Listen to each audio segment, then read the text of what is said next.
Hello hello, क्या हाल है सबका। मैं प्रोफेसर बम्बल बी हूँ। आज हम ज़ियाबीतस की पहली किस्म के बारे में बात करेंगे। ज़ियाबीतस का ताल्लुक इंसुलिन और खुराक के तवाज़ुन और वर्जिश से है, ताकि खून में शक्कर की मिकदार बहुत कम या बहुत ज़्यादा ना हो। ज़ियाबीतस किस्म अव्वल को समझने के लिए ज़रूरी है कि हम ये समझें कि हमारा जिस्म काम कैसे करता है। मेरी छोटी मददगार कारा के साथ मैं आपके सामने इसकी वजाहत करूंगा। कारा मेरी प्यारी,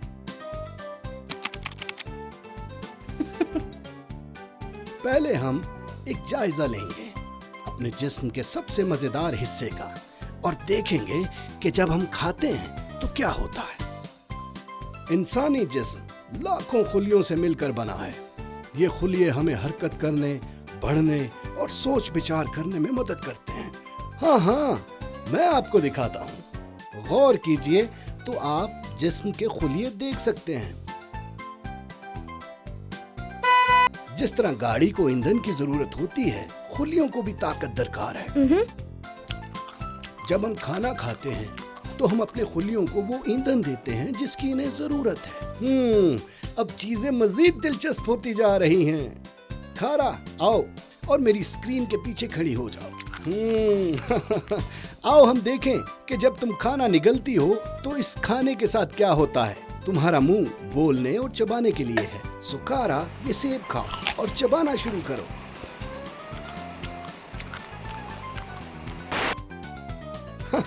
एक फिसलने वाली स्लाइड की तरह खुराक एक लंबी नाली से होकर नीचे जाती है, जो कि कहां जाकर जुड़ती है। हाँ दुरुस्त, तुमने बिल्कुल ठीक अंदाजा लगाया। मैदा, तुम्हारा मैदा इस सख्त खुराक को पतली खुराक में तब्दील करता है। मैदा छोटी आंत के साथ जुड़ता है और आंत अपने इर्द गिर्द घूमती है। यहाँ खुराक मजीद पतली हो जाती है। छोटी आंत खुराक को मजीद छोटे जरों में तब्दील करती है और इन छोटी चीजों में से एक ग्लूकोज या चीनी है। याद रखो, खुलियों को खुराक की जरूरत होती है। दरअसल ग्लूकोज वो चीज है जिसकी इनको जरूरत है। ग्लूकोज खुराक की एक खास किस्म से आती है जिसको कार्बोहाइड्रेट या नशास्ता कहते हैं, जैसे कि रोटी, दूध और बहुत सी ऐसी चीजें जिनके बारे में तुम बाद में सीखोगी। इस ग्लूकोज का अगला ठिकाना खून है। खून जिसमें एक सड़क का काम करता है। खून बहुत सी चीजों को लाने ले जाने का काम करता है, जिनमें से एक ग्लूकोज भी है। खून इस ग्लूकोज को जिस्म के हर हिस्से तक पहुंचाने में मसरूफ अमल रहता है। ओह, यहाँ आकर ये बहुत गाढ़ा हो जाता है।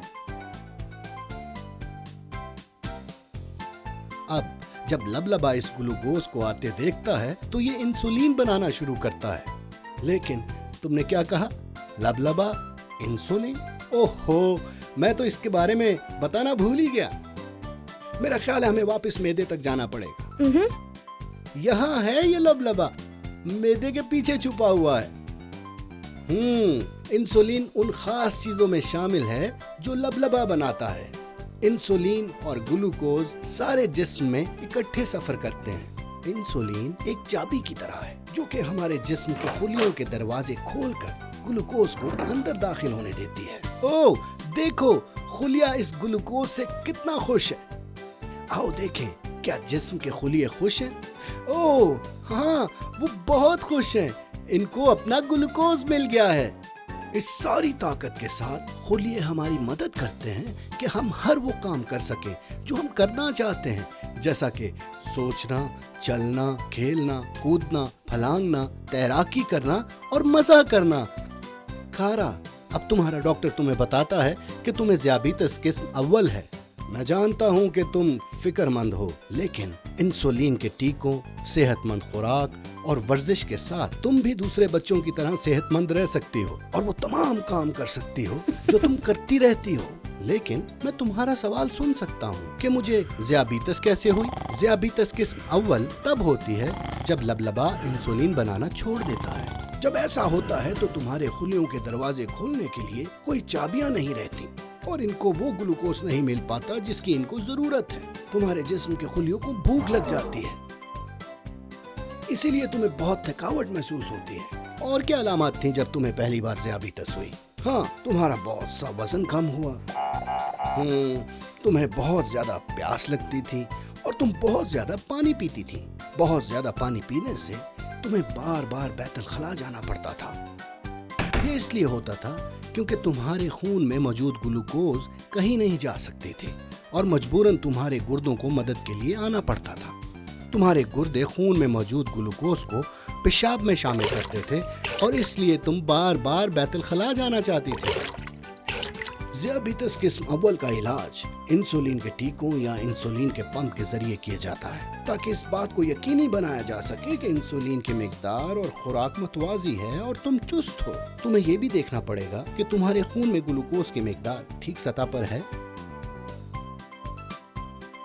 انسولین کی صحیح مقدار کا حصول بہت اہم ہے۔ شروع میں تمہیں سوئی کی چبھن محسوس ہوگی لیکن بعد میں یہ ٹھیک ہو جائے گی۔ بچپن میں کوئی بڑا تمہیں انسولین کا ٹیکہ لگائے گا یا انسولین پمپ کے استعمال میں تمہاری مدد کرے گا۔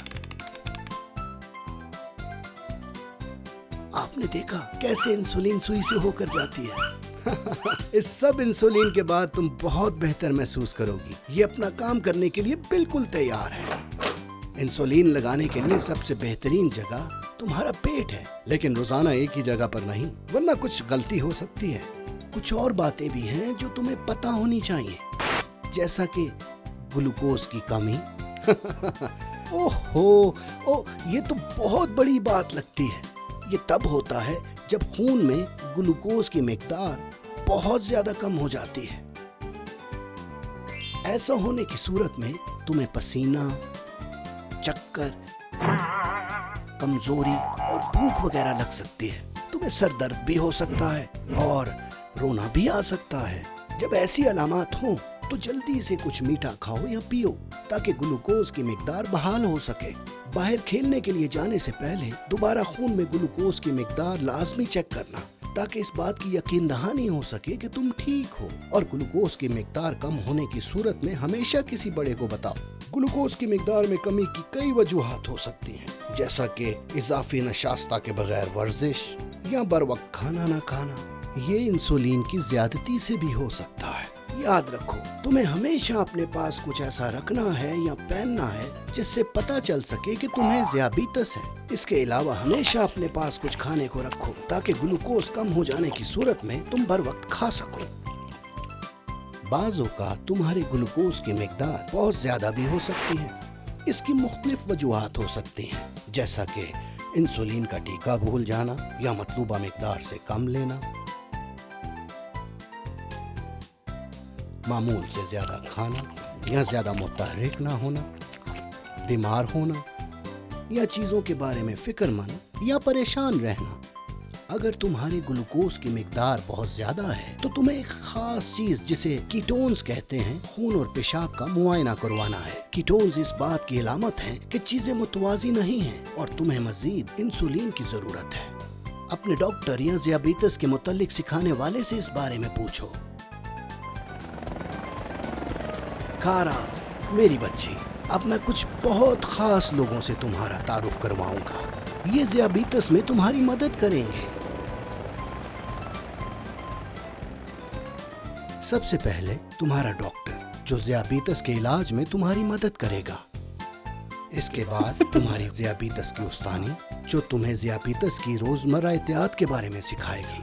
تمہاری خوراک کی استانی جو تمہیں متوازن اور صحت مند خوراک کے بارے میں سمجھائے گی، اور رفاع عامہ کا کام کرنے والی جو ذیابیطس کے حوالے سے تمہارے جذبات اور خدشات میں تمہاری مدد کرے گی۔ تمہارے ساتھ مل کر کارا ہم ایک بہت اچھی جماعت بنائیں گے جو کہ ذیابیطس کے علاج میں تمہاری مدد کرے گی۔ اور یاد رکھنا، تم اکیلی نہیں ہو۔